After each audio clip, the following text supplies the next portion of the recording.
Daniel had been driving for hours, the road stretching endlessly before him, swallowed by the creeping fog that curled around his car like ghostly fingers. His GPS had long since failed, leaving him with only an old, weathered map he found in the glove compartment. The rain had begun to fall in a slow, steady drizzle, making the road slick and the night even darker. As he squinted at the map, trying to find his location, his headlights illuminated a weathered sign by the roadside. "Welcome to Ravenshade, population 312.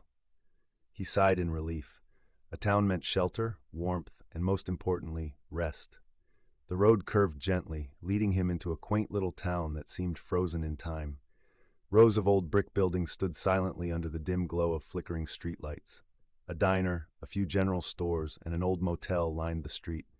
Everything about the town seemed off. It wasn't abandoned, at least not visibly, but it was unnervingly still, as if the very air held its breath. Watch video till the end. This is Veils of Night.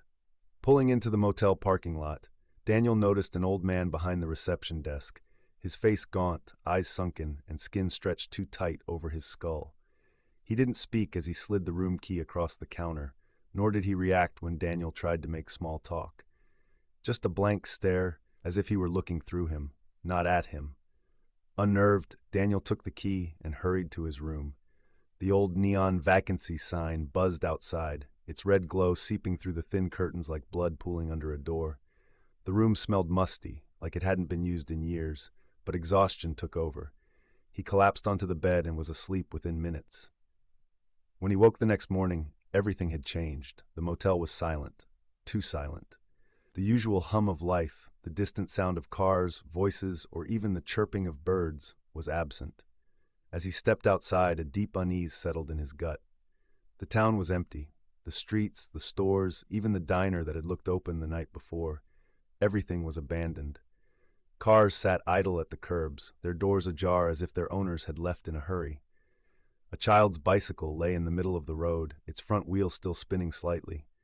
Daniel called out, but his voice was swallowed by the unnatural quiet. It wasn't just silence. It was the kind of void that made his skin crawl, as if the town itself were listening, waiting. His eyes darted across the street, scanning the eerily still town, when he noticed something peculiar. Among the countless dark windows and empty buildings, one house had a light on, a single dim glow from an upstairs room, flickering as though beckoning him forward. A sickening sense of inevitability settled over him. Whatever had happened in this town, the answer was in that house. Against his better judgment, he moved toward it, the sound of his own footsteps on the cracked pavement unbearably loud in the silence. The house was old, its paint peeling, the wooden door slightly ajar. Inside, dust coated every surface, thick and undisturbed, yet the air carried the faint scent of something recent, something alive. The living room furniture was covered in white sheets, and the air had the stillness of a long-forgotten tomb. But as he ascended the staircase, the sound of faint whispering tickled his ears, words he couldn't quite understand. At the end of the hall, the light flickered from behind a door that stood slightly open. His breath hitched. He pushed it open slowly, revealing a dimly lit room with only a single wooden chair in its center. And in that chair sat a woman.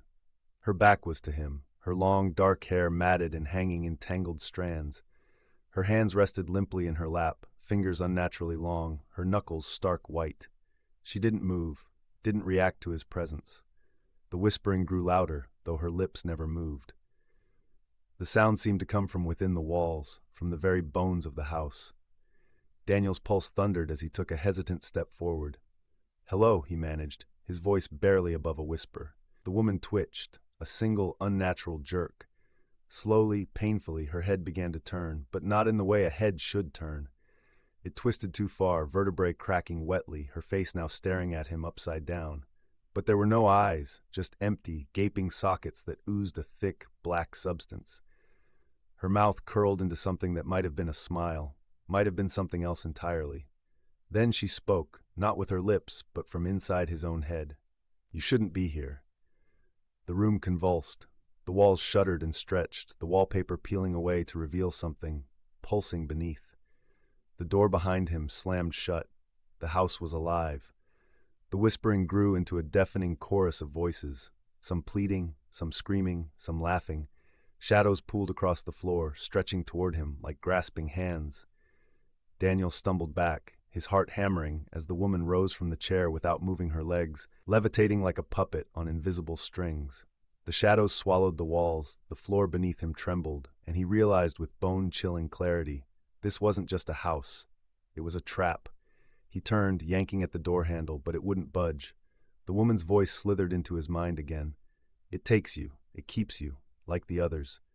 As she spoke, the shadows around her shifted, forming shapes, faces, countless faces, all frozen in silent horror. Trapped, consumed. A realization clawed at his brain. The town didn't just vanish. It was devoured. The people had been absorbed into its very essence, their souls whispering in the walls, their bodies lost to the darkness. And now he was next. The last thing Daniel saw was the woman's face splitting open, a black void swallowing him whole. The house, the town, the world around him collapsed into endless darkness, and then silence.